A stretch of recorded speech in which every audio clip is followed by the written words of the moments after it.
सभी को जय सिया राम। रामचरितमानस बालकांड दोहा संख्या 290।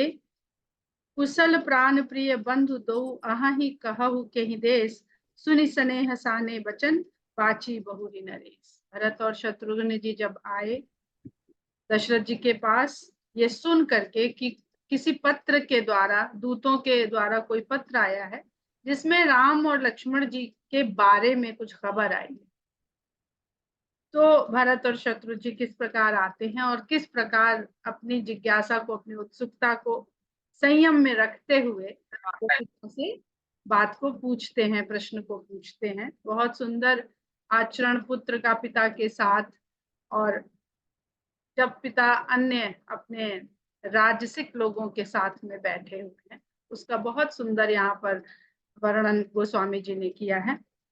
सुनि पाती पुल के दो भ्राता, उनके कहने पर दशरथ जी ने फिर से उस पत्र का पढ़ करके सुनाया पत्र को। तो सुनि पाती पुल के दो भ्राता, अधिक स्नेह समात न दाता। पत्र में जो कुछ भी समाचार उन्होंने पत्र के माध्यम से राम और लक्ष्मण के बारे में जाना, उससे दोनों भाई बहुत पुलक उठे और ऐसा स्नेह है उनके मन में दोनों भाइयों के लिए उठा, जो उनके अंग में अंग पुलकित क्यों होता है? जब भाव अपने प्रधानता की ओर बढ़ जाता है, भाव प्रधान हो जाता है मनुष्य का मन, और जो अपनी अवस्था में रहता है शरीर, वो कहाँ से समाये, तो वो बढ़ता है भाव का जो वॉल्यूम, उसकी वजह से शरीर थोड़ा सा बढ़ जाता है, पुलकित हो जाता है, फूल जाता है, रोए खड़े हो जाते हैं, दिल गदगद हो जाता है। प्रीति पुनीत भरत कह देखी, सकल सभा सुख लहु बिसेखी। आजकल भाइयों में देखिए तो ईर्ष्या होती है। सबसे दुनिया में अगर किसी से सबसे अधिक ईर्ष्या है, संसार की बात कर रहे हैं, भले लोग सज्जन लोग सब जगह, तो बहुत जल्दी भाई से ईर्ष्या पैदा होती है। तो भरत जी की ऐसी पवित्र प्रीति देख करके अपने भाई की ओर सभी, पूरी सभा को बहुत अच्छा लगा, सब संतुष्ट हो गए। भाई भाई का प्रेम है, बहुत अच्छा व्यवहार है भाइयों का आपस में। तब नृपदूत निकट बैठा रे, मधुर मनोहर वचन उचारे। तब राजा दशरथ ने दूतों को बुलाकर अपने निकट स्थान दिया और बड़े ही मधुर स्वर में उनसे इस प्रकार बोले, भैया कहो कुशल दो बारे, तुम नीके निज नयन निहारे। पत्र में तो लिखा हुआ पढ़ लिया, लेकिन अब मुख से भी सुनना चाहता, बारंबार सब ठीक तो है, सब ठीक तो है। तो अब वो सजीव शब्द के अलावा वो सजीव शब्द जो उनके मुख से निकले, उनके द्वारा सुनना चाहते हैं। कहते हैं कि भैया कहो कुशल दो बारे, भैया ये बताओ कि दोनों बालक, बारे कम उम्र के जो भी बालक हैं, बाली उम्र के जो बालक हैं, अब देखिए तो गोस्वामी जी ने यहाँ पे भैया शब्द का प्रयोग किया है राजा दशरथ के द्वारा दूतों के लिए। और बड़े मजे की बात है कि यूपी वाले सारे देश में भैया के नाम से जाने जाते हैं और मजाक उड़ाए जाते हैं भैया कहते। खास करके लखनऊ में भैया कहने का इतना रिवाज है, लखनऊ और उसके आसपास जितना भी हम जिसको अवध क्षेत्र मान ले, तो वहां पे भैया कहने का इतना रिवाज है कि माता पिता को, इवन पति को भी, यहाँ पर महिलाएं जब कहती भैया अब हमसे ऐसी बात ना करो, तो वो ध्यान में ही नहीं रहता और भैया से ही संबोधित करती हैं। रिक्शे वाले से भैया, सब्जी वाले से भैया कैसे दिया। तो जब हम एक बार वहां गए थे जहाँ पे रामचंद्र जी राजा राम के रूप में पूजे जाते हैं, कौन सी जगह है वो याद नहीं आ रही, ओरछा ओरछा ओरछा, ओरछा में ओरछा वहां पर राम राजा लोक संस्कृति के बारे में बोलना था रामायण के द्वारा। तो तब जब अध्ययन कर रहे थे तो हमें ये आभास हुआ कि क्यों हम लोग भैया बोलते हैं इतना अधिक, क्योंकि लखनऊ जो है लक्ष्मणपुरी है, लक्ष्मण जी की नगरी है, और लक्ष्मण जी ने सदा ही सब कुछ अपने भैया का माना है, उनके लिए अपना कुछ है ही नहीं। ना उनका जीवन अपना है, ना उनके लिए माता पिता कुछ है, ना उनके लिए राज्य है, ना उनके लिए नगर है, ना उनके लिए वन है, ना उनके लिए मित्र है, ना उनके लिए शत्रु है, ना पत्नी है, ना प्रेम है। उनके लिए अगर इस संसार में कुछ है तो वो उनके भैया हैं। उन्होंने परमात्मा को ही अपना सब कुछ माना हुआ है, और परमात्मा लक्ष्मण जी के अवतार के रूप में समय में उनके भैया हैं। तो सामने वाले में परमात्मा के स्वरूप को देखना और बड़े भाई के रूप में देखना, ये लखनऊ के शायद जीन्स में आ गया, हमारे जेनेटिकल सिस्टम में आ गया। संस्कार क्या होता है? जो परंपरा चली आ रही है सदियों से या कह लें युगों से, उसको अपने भीतर आत्मसात कर देना। तो हम भैया लक्ष्मण जी की तरह राम, जैसे वो राम को अपना सब कुछ मानते थे, तो हम भी सबको वही लक्ष्मण जी की परंपरा का निर्वहन कर रहे हैं, क्योंकि हम उनकी नगरी में बसते। दूसरी चीज जो बहुत प्रसिद्ध इतिहासकार योगेश प्रवीण जी थे, अब तो उनका निधन हो गया है, पद्मश्री थे, उनके वक्तव्य से एक बार हमने सुना, जिसको यहाँ पर नवाबी संस्कृति कहा जाता है, पहले आप पहले आप, वो भी दरअसल लक्ष्मण संस्कृति, क्योंकि लक्ष्मण जी सदा राम के पीछे चले।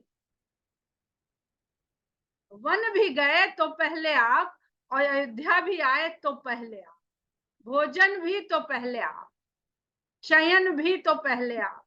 उन्होंने अपने जीवन में अपने को कभी महत्व नहीं दिया। तो ये जो पहले आपकी संस्कृति थी, वो लखनऊ या लक्ष्मणपुरी की पहले से थी।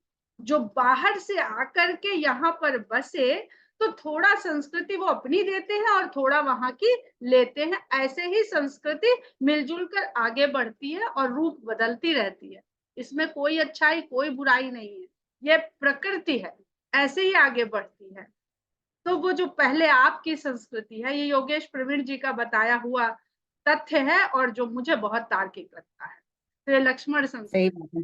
जो पहले आपकी लक्ष्मण। संस्कृति। हमारा अब कर्तव्य यह है कि हम अपनी संस्कृति के मूल रूप को जाने पहचाने और उसके रूप में उसको लोगों को बताएं कि वास्तविक मूल कहाँ है। बाकी तो ये सब शाखाएं हैं जो ऊपर से दिख रही हैं, मूल में ये लक्ष्मण संस्कृति है। तो भैया कहु कुशल दो बारे, तुम नीके निज नयन निहारे।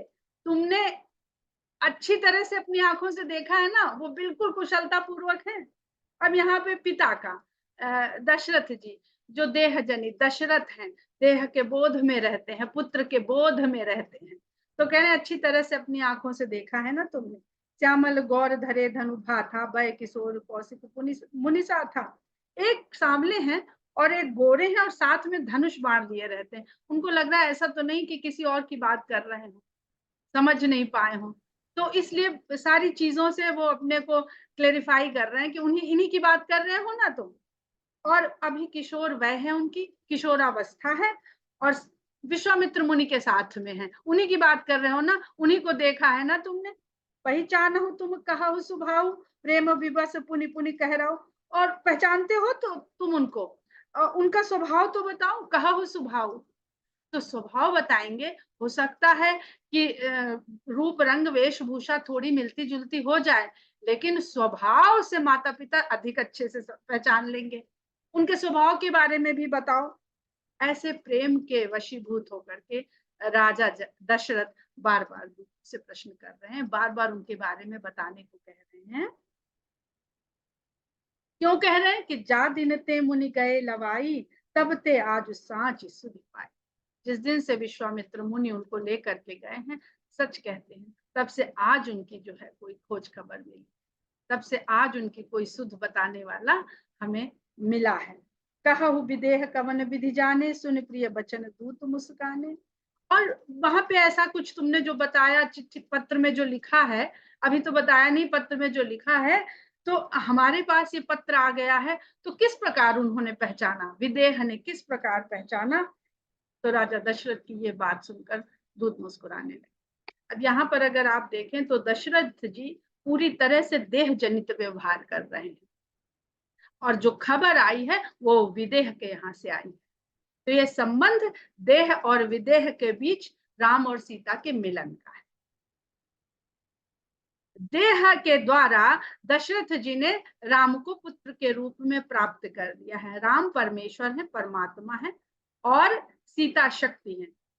सीता शक्ति है तो शक्ति कहाँ है? विदेह के पास। अब यहाँ पर ध्यान दीजिएगा कि हम लोग पढ़ते हैं कि शक्ति जो है वो दिखती नहीं है, जिसको करें कि निराकार होती है, तो शक्ति निराकार होती है।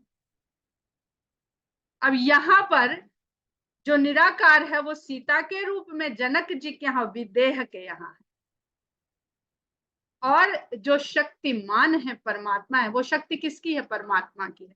तो सीता और राम का एक ही संबंध है, शक्ति और शक्तिमान का, जो एक है सदा। शक्ति और शक्तिमान को हम अलग करके न समझ सकते हैं, न कह सकते हैं, न सुन सकते, तो अस्तित्व ही नहीं रह जाता है। क्यों? विश्वामित्र जी ने कह भी दिया है कि विवाह तो हो गया है, शक्ति और शक्तिमान एक हो गए, सिद्ध हो गया है। पूरा सिद्धांत जो हम लोग थोड़ा बहुत समझने का प्रयास कर रहे हैं, तो शक्ति और शक्तिमान का एकाकार हो जाना, सब कुछ तो संपन्न हो गया है। फिर भी विवाह वैदिक और कुल रीति से करने को कह रहे हैं, क्योंकि ये भगवान की लीला है, और लीला केवल शिक्षा के लिए, भोग के लिए नहीं होती। लीला शिक्षा के लिए होती है। तो इस विवाह रूपी लीला के द्वारा भगवान राम और सीता जो कुछ भी इस मनुष्य जाति को सिखाना चाहते हैं, आगे की कथा लीला के आधार पर ही सुनिए और समझिए। अब बड़ी सुंदर बात यह है कि विदेह के यहाँ शक्ति और शक्तिमान एक हो रहे हैं। जब हम देह जनित हो करके देखेंगे तो सीता और राम पृथक दिखाई देंगे। लंका में सीता, लंका में राम वन में, वो ढूंढ रहे हैं। तो लंका क्या है? देह जनित सोच का जीवन है, जहां हम देह को सब कुछ मांग लेते हैं, मान लेते हैं। और जनकपुरी जहां एक हो रहा है, जब हम विदेह होके, विदेह देह से परे होकर के समझेंगे परमात्मा को, तो हमें शक्ति और शक्तिमान एक रूप होते हुए मिलेंगे, देखेंगे। तो ये बहुत सुंदर है कि सीता और राम का जो विवाह हो रहा है वो विदेह के यहाँ हो रहा है, और जो विछोह हो रहा है, संयोग है विदेह के यहाँ, और विछोह है दशानन के प्रवेश के पश्चात। तो जो अलग अलग समझते हैं कि राम ने सीता के साथ ये किया, राम ने सीता के साथ वो किया, वो देह जनित दृष्टि से राम और सीता को देख रहे हैं। और जो ऐसा नहीं मानते हैं, ऐसा नहीं समझते हैं, वो देह से परे होकर के उस दृष्टि से, आध्यात्मिक दृष्टि से भगवान को, ये प्रेम अंधा होता है, पहले ही कह दिया गया है, प्रेम अंधा होता है। तो जो मनुष्य प्रेम के दृष्टि से देख रहा है भगवान के, उसको, उसके लिए सीता और राम कभी पृथक हुए ही नहीं है। सुनहु महीपत मुकुट मणि तुम सम धन्य न को, राम लखन जिनके तनय विश्व विभूषण दो। तो दूत कहते हैं, हे राजाओं के मुकुट के मणि, एक तो इतने श्रेष्ठ राजा, उन राजा में भी सबसे ऊपर मुकुट, और मुकुट में भी सबसे ऊपर जो लगती है वो मणि। तो आप तो राजाओं के मुकुट मणि के समान है राजा दशरथ, आपके समान धन्य इस संसार में भला कौन है? राम लखन जिनके तनय विश्व विभूषण दो, जिसके पुत्र राम और लक्ष्मण है, वो तो इस पूरे संसार का आभूषण है। पूछन जोग न तनय तुम्हारे, पुरुष सिंह तिम पुरु ज्यारे। आपके पुत्र भला पूछे पहचानने के योग्य हैं कि कोई बताएगा तब उनके बारे में कोई जान पाएगा? वो तो पुरुषों में सिंह के समान है, जिनके उपस्थित होते ही तीनों लोकों में उजाला फैल जाता है। जिनके जस प्रताप के आगे, शशि मलिन रवि शीतल लागे। अब यहाँ पे सूर्यवंशी श्री रामचंद्र का पूरा, जो हम लोग बार बार कहते हैं, उसका पूरा निरूपण कर दिया है गोस्वामी जी ने, कि जिनके जस प्रताप के आगे, जिनके यश और प्रताप के आगे चंद्रमा मलिन और सूर्य शीतल लगता है। अर्थात उनके अंदर जो तेज है वो चंद्रमा से अधिक है। चंद्रमा प्रकाश तो देता है पर सब कुछ नहीं दिखाता है। तो चंद्रमा का जो प्रकाश है वो मलिन है, अर्थात वो चंद्रमा से अधिक प्रकाशवान है, तो सूर्य के समान हो गए। और सूर्य के समान है तो सूर्य प्रकाश तो अधिक देता है पर शीतलता नहीं देता है। तो रवि शीतल लागे। इसका यह भी तात्पर्य है कि जो परमात्मा है, जो निर्गुण है, जो निराकार परमेश्वर है, वो सूर्य के समान है। जब वह सगुण रूप में आता है तो उसकी जो किरण, जो हम लोगों ने अभी सूर्य और सावित्री के द्वारा राम और सीता को समझने का प्रयास किया था, तो इस सगुण रूप में जब उस अनादि ब्रह्म की किरणें सगुण रूप में पड़ती हैं तो वो संसार के लिए शीतल हो जाती है।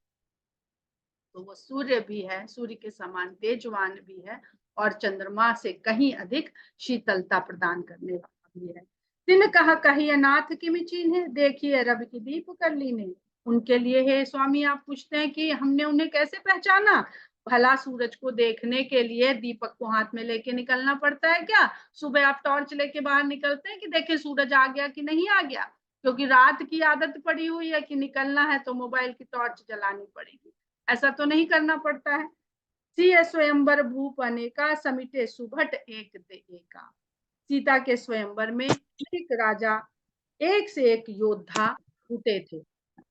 शंभु सरासन काहू नटारा, हारे सकल वीर बरियारा। एक से एक वीर वहां पर आ गए थे, लेकिन शंकर जी के धनुष को कोई टाल भी नहीं सका।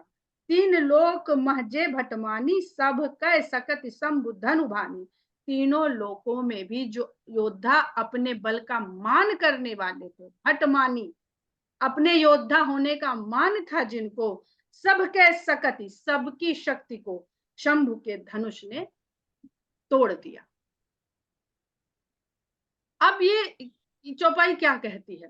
क्योंकि जब बहुत सारे लोग जानते रहे होंगे शिव धनुष के बारे में, बहुत सारे लोगों ने वहां जाकर के ही जब शिव जी के धनुष का वर्णन किया हो गया, तब जाना होगा कि शिव जी ने इस धनुष के द्वारा त्रिपुरासुर का वध किया था। अब त्रिपुरासुर का वध क्या है ये हम लोग समझ चुके हैं कि संसार में अहंकार तीन रूपों में निवास करता है और उन तीनों अहंकार का शंकर जी ने भंजन कर दिया था। तो कोई राजा अपने भीतर इस गुण को पाता ही नहीं कि कोई ना कोई अहंकार में तो हम फंसी जाते हैं। तो इस प्रकार शिव धनुष की, शिव जी का जो ये कृत्य है, उसके आगे हमारा कृत्य तो नगण्य है। यह सोच जो है हर राजा के अभिमान को तोड़ दे रही थी। आगे तुलसीदास जी बहुत सुंदर लिखते हैं कि सकई उठाई सरासुर मेरु, सो ही हार गयो करी फेरु। जो मेरु, सुमेरु पर्वत को भी उठा सकता था बाणासुर, सरासुर, शर माने बाण और सुर असुर, शर असुर यानी बाणासुर, बाण का पर्यायवाची शर। तो बाणासुर जो था वो सुमेरु पर्वत को उठा सकता था, वो भी बस हाथ फेर करके हृदय में हार के चला गया। अब इसका आध्यात्मिक पक्ष कभी चर्चा करेंगे। हमने बहुत बार सुमेरु पर्वत के बारे में बताया है। मोक्ष की एक अवस्था होती है सुमेरु पर्वत, मेरु दंड के ऊपर सुमेरु पर्वत निवास करता है। हम वहां तक भी पहुंच जाते हैं तो भी हमको यह अहंकार आ जाता है कि जी हम ब्रह्मास्मि, हम तो मोक्ष के राह पे आ गए। तो मुक्ति का, हर चीज से मुक्त होने की हमें क्षमता आ गई है, ये अहंकार भी आ जाता है। और बाण वही बाण है जो हमारे कहते हैं कि कौन सा होता है सबसे, चक्र, मूलाधार चक्र। मूलाधार चक्र से जो सहस्रार चक्र तक जो बाण चल के जाता है, जो क्रिया के द्वारा, योग क्रिया के द्वारा जो हमको मुक्ति का रास्ता दिखाता है, वो भी शंकर के सामने हार जाता है। क्योंकि शंकर तो सबको मुक्ति दे सकते हैं, व्यक्ति केवल स्वयं को मुक्ति दे सकता है। तो व्यक्ति की बिसात कुछ है नहीं, शंकर ही है जो सबको मुक्ति प्रदान कर सकते हैं। ये सब ज्ञानी हैं, ये बलवान भी हैं और ज्ञानवान भी हैं। तो ऐसा बाणासुर केवल, हाँ हम अपने लिए तो कर सकते हैं, पर क्या संसार के लिए नहीं कर सकते? और संसार का कल्याण करके हम वो क्रेडिट भी ना लेना चाहें, हम ये नहीं कर सकते। ऐसा कह के वो वहां से लौट जाता है। और जही कौतुक शिव सैल उठावा, जिसने खेल ही खेल में शिव पर्वत कैलाश को उठा लिया था, जही कौतुक शिव सैल उठावा, सौते ही सभा पराभव पावा। उसने भी उस सभा में पराजय का ही मुख देखा। रामा। अब रावण जैसा अहंकारी तो कोई है ही नहीं, बाकी तो सब शिव धनु और शिव से क्षमता समता देख करके अपनी हार मान के जा रहे हैं। अब हम यहाँ पे धनुष उठाने की बात ही नहीं कर रहे हैं, हम यहाँ पे केवल आध्यात्मिक पक्ष की बात कर रहे हैं। लेकिन रावण ने कैलाश उठा लिया था, तो कैलाश को उठा के उसने क्या तोला था? अपने भुजाओं के बल को। कौन सा भुजाओं का बल? भक्ति का बल, कि मैं कितना बड़ा भक्त हूं, कि मैं भगवान को उठा सकता हूं कि नहीं, मैं ही तुम्हारा नाम कर रहा हूं। मैंने कुछ और नहीं आगे कहेंगे, अन्यथा उसका राजनीतिक रूप आ जाएगा। भक्त के मन में यह आ जाए कि उसने भगवान को उठा रखा, यह सबसे बड़ा अहंकार है, जबकि भगवान ने तुम्हें उठा रखा है, भगवान ही जो करवा रहे हैं वो भगवान की इच्छा से हो रहा है। तो इतना बड़ा अहंकार रावण का था, उसको तो पराजित होना ही था, क्योंकि अहंकार से ही हारना वहां पर, कि जो अपने अहंकार को दिखा दे कि उसके भीतर अहंकार नहीं, कितना विनम्र है, और सब तो अपना अपना बखान कर रहे हैं। कहा राम रघुवंशी मन सुनिए महामहिपाल, हे महाराजाओं के महाराज, वहां पर ऐसी सभा में रघुवंश के मणि के समान भंजन चाप प्रयास बिनु जिम गज पंकज नाल, उस धनुष को बिना किसी प्रयास के आपके पुत्र ने इस प्रकार तोड़ दिया, जैसे हाथी कमल की डंडी को तोड़ के निकाल लेता है। इसका भी आध्यात्मिक पक्ष है। आगे बढ़ते हैं हम लोग।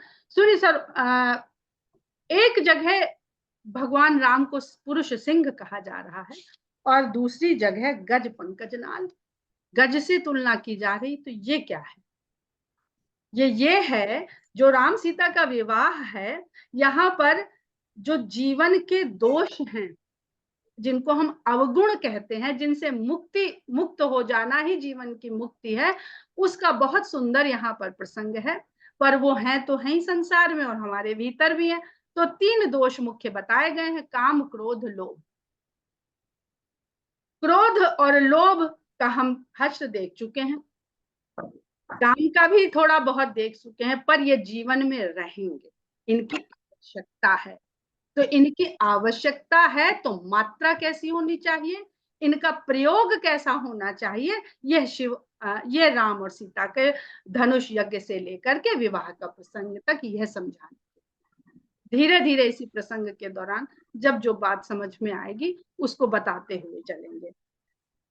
काम को स्थापित किया है राम ने सीता से विवाह कर, उसको अपना लिया है। जिसने शिव ने भस्म कर दिया, नारद जी ने छोड़ दिया, राम ने उस काम को स्थापित कर दिया कि काम के बिना संसार नहीं चलेगा, उसको भी वही स्थान मिलना चाहिए, पर संतुलन, मर्यादा, सब कुछ उस काम के साथ होना चाहिए, सबके साथ काम हमारे जीवन में सम्मिलित होना चाहिए। सुनि सरोस भृगुनायक आए, बहुत भांति तिन्ह आंख दिखाए। ऐसा सुनना था कि राम ने इतने सरलता से धनुष तोड़ा, तो ये धनुष के टूटते की खबर सुनते ही परशुराम जी वहां आ गए और बहुत प्रकार से आंखें दिखाई, यानी क्रोध किया।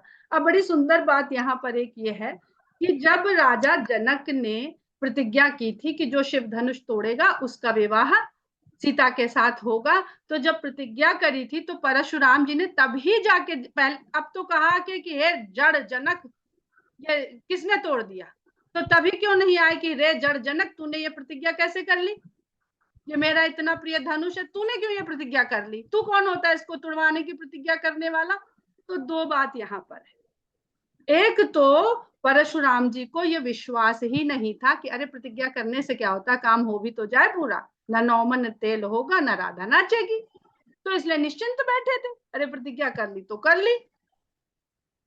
अब अयोध्या में मंदिर बनेगा, हम लोग 50-60 साल से, 55-58 साल से सुनते चले आ रहे हैं, पर सब यही माने बैठे थे अरे बनेगा थोड़ी, कहने से क्या होता है, पर बन गया। जब बन गया तो सबको तब समझ में आया कि अरे ये तो बन गया।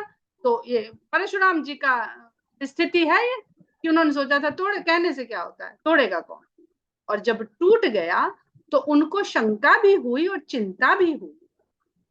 उनकी चिंता नाजायज नहीं थी कि अगर ऐसा शक्ति को धारण करने वाला वास्तविक शक्तिमान ही है तब तो वो निश्चिंत होके चले गए, और नहीं तो जाऊं अभी यहाँ भी ठीक करूं। और अगर उन्होंने प्रतिज्ञा करी थी और इतना उनके अंदर बल था, तो रावण का उन्होंने क्यों नहीं नियंत्रण में लिया था उसे? क्योंकि सब अपने अपने अहंकार को कहीं ना कहीं पाल रहे। हम अपने अहंकार को जब तक पालते रहेंगे, दूसरे का अहंकार कहीं ना कहीं पलता रहे। जिस समय हम अपने अहंकार को समाप्त, दूसरे का अहंकार तोड़ने चलेंगे, कभी नहीं टूटेगा, उसका भी बढ़ेगा और हमारा और बढ़ेगा। तो हम अपने भीतर के अहंकार को तोड़ दें तो संसार में हमारे लिए सबका अहंकार नगण्य हो गया, शून्य हो गया, सब परमात्मा हो गए, सब परमेश्वर हो गए हमारे। ऐसा विनम्रता का भाव आ जाना चाहिए। सुनि सरोस भृगुनायक आए, बहुत भांति तिन्ह आंख दिखाए, देखि राम बल निज धनु दीन्हा। राम का बल देख करके फिर उन्होंने अपना धनुष दिया उनको परीक्षण करने के लिए। करि बहु विनय गवन वन की। और जब उनकी परीक्षा में राम उत्तीर्ण हो गए, तब उनकी विनती करके वो वन में चले गए। अब वानप्रस्थ में गए कि अब संभालो संसार तुम अपना, अब हम वन गमन करते हैं। राजन राम अतुल बल जैसे, तेज निधान लखन पुनित ऐसे। हे राजन, राम जैसे अतुलित बल को धारण करने वाले हैं, वैसे ही आपके दूसरे पुत्र, छोटे पुत्र, दूसरे तो नहीं तीसरे, मगर वहां पर दूसरे, राजन राम अतुल बल जैसे, तेज निधान लखन पुनित ऐसे। वैसे ही तेज के निधान लक्ष्मण जी भी हैं। यहाँ पर लाइट जा चुकी है और किसी भी समय ये बंद होने वाला है।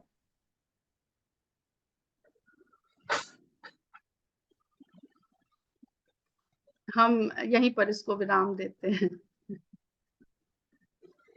जय सिया राम। जय सिया राम। जय सिया राम। सिया राम। जय श्री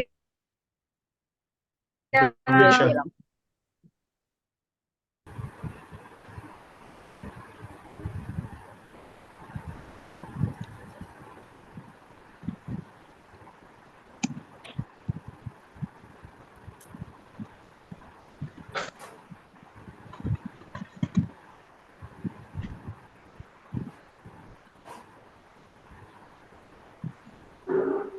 शिवानंद, कपड़ा उठा लो।